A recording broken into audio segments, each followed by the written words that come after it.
Hello folks, welcome to Legacy IAS Academy. In this video, we will be discussing a current affair topic presented to you by your faculty, Sushma KP. So what is the topic that we will be looking into today? Ukraine war peace plan or the Trump-Zelensky crisis. Now before we go ahead, first I'll tell it you just like a story. We all know it's been very long since your Russia-Ukraine war started. There has been many rounds of the so-called peace negotiation. So much so that your US president invited your Russian President Vladimir Putin to your Alaskan summit just so that they can discuss peace plan, but nothing meaningful came out of it. Now, Trump has proposed a new Trump peace plan. See, Trump peace plan is a term that we are hearing a lot nowadays, especially with regarding to Trump Israel Gaza peace plan, Trump Russia Ukraine peace plan. So, this is the version where Trump tries to play and mediate peace onto your Russia and Ukraine. How exactly is he trying to do this? First and foremost, US driven peace ultimatum. US is pushing both these countries towards the so called alleged fragile peace. Sovereignty is under threat, and if you see in the Trump peace plan that he has given for Russia and Ukraine, Russia is to gain majorly, at least that is what your European majority of the partners are claiming. And in this peace plan, it's going to be called as Trump's 28-point peace plan. Okay, there are 28 points as to how we will immediately get into the peace. In this, the core aspects are your ceasefire between Russia and Ukraine, reconstruction funding of the areas affected by war, and US led monitoring mechanism.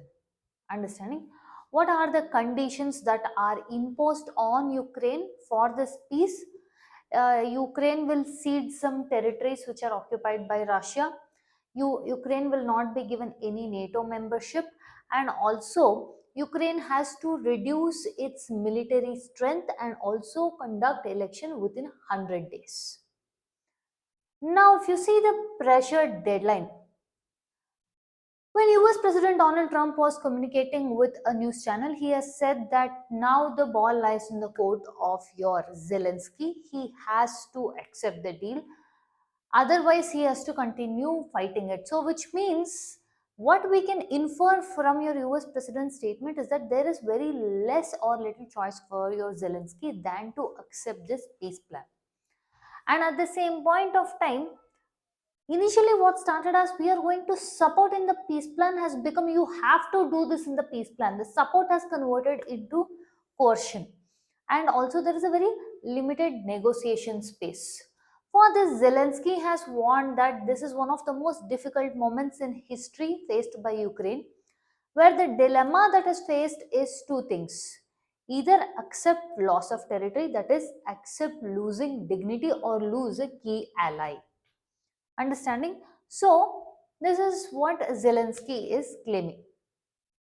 Now, if you see, with the debate between losing your dignity or a key partner, Zelensky has further stated that he will not abandon dignity, but at the same point of time, Ukraine will not appear as the one who is trying to sabotage peace. And he has also told, your Ukraine President Zelensky has also told that he will not abandon his people. Now, what is Russia's reaction to this Trump's 28 point peace plan?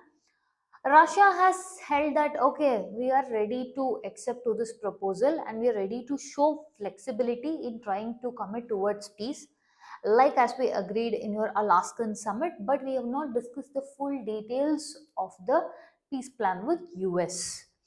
Now, what are some of the points in the 28-point peace plan that your European neighbors are claiming it is majorly advantageous towards Russia? First and foremost, a recognition of the territories which are occupied by Russia, and also there will be a huge amount of sanction relief, and also Russia will be reinstated back into the G8 group 8 economies. Understanding? Now, before we move ahead as to what exact territories are we talking about, we have a small announcement from Legacy IAS Academy. One of the things you have to understand here is, if you are someone who is looking forward to kickstart your UPSC civils journey, then look no further. You have found the right spot with Legacy IAS Academy. Why do I tell that? See, first and foremost, we maintain our batch size at strictly 40 members per limit so as to make sure we provide you individualized and personalized attention. We at Legacy IS Academy also offer one-on-one mentorship, easy access to educators. We also have your daily mains answer writing challenge, prelims mock test series, interview mock test panels, 360-degree holistic current affair classes, CSAT classes. We conduct our sessions in both offline as well as online mode.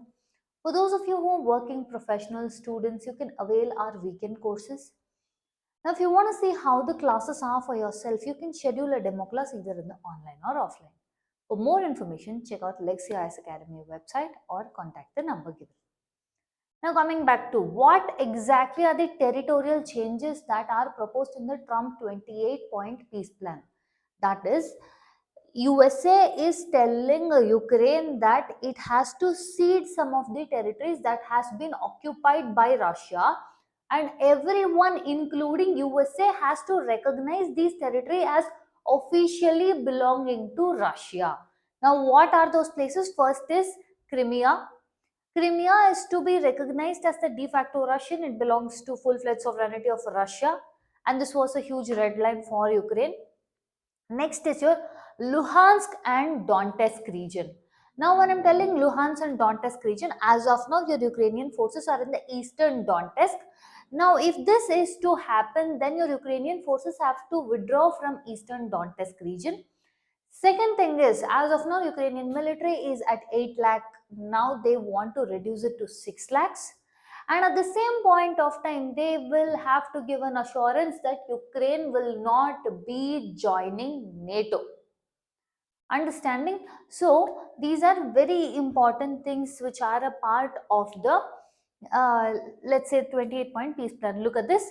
This is Luhansk region. Okay, I think you can see this. This is Luhansk, this is Donetsk, and this is Crimea. Now, Russia had occupied this. Now they want formal recognition of Crimea, Donetsk and Luhansk region, and Ukraine should not get a NATO membership, and its military has to reduce, and no NATO, okay, members will use, let's say, stationing of army, mobilization, etc. in Ukraine. So, Ukraine withdrawal should be happening from control areas such as your eastern Donetsk, and all these territory has to be recognized as de facto Russian.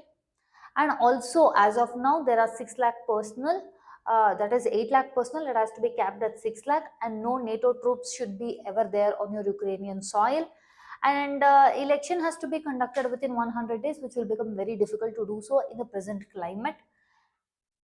And for this, your European Union, which has been very much trying to aid your Ukraine and tell that no, majorly this is benefiting Russia, and many of them have left in the dark, for example, like your Germany. So they are telling they will support Ukraine and they will not allow for any decision to be taken without Ukraine's inputs. And also, one of the main things is key European leaders here we speak about is Germany, France, United Kingdom, where many of them have criticized Russia, claiming that Russia always acts like it is too much importance giving to peace, but in reality, its action doesn't show that, is what your Keir Starmer, UK Prime Minister, is telling. Now, they have brought this into your G20, wherein the EU leaders will meet at G20 summit and they will discuss on the negotiating terms with respect to Ukraine and Russia. British claims that Russia claims peace but increases military attacks. So this contradictions is not showing exactly as to how exactly it is planning for peace. With regarding to international principles, if you see what, because of this 28-point peace plan, what are at risk? Sovereignty, territorial integrity, rule-based order. What does it look like, or what precedent does it set that your small nations can be bullied or can be coerced, and also aggressions will be rewarded with concessions? At least this is what your European Union is claiming. So what should be the things that India should look at this? First and foremost, like always, India mediates peace through dialogue, respect for sovereignty, and avoid for bloc politics. It is no longer the world of bipolarity, but rather the world of multipolarity. So, as of now, Ukraine stands at crossroads, and global order or territorial integrity is something that we have to watch out, and we have to see yet what will be the outcome of this Trump's 28-point peace agreement, or their peace plan was what he claims as.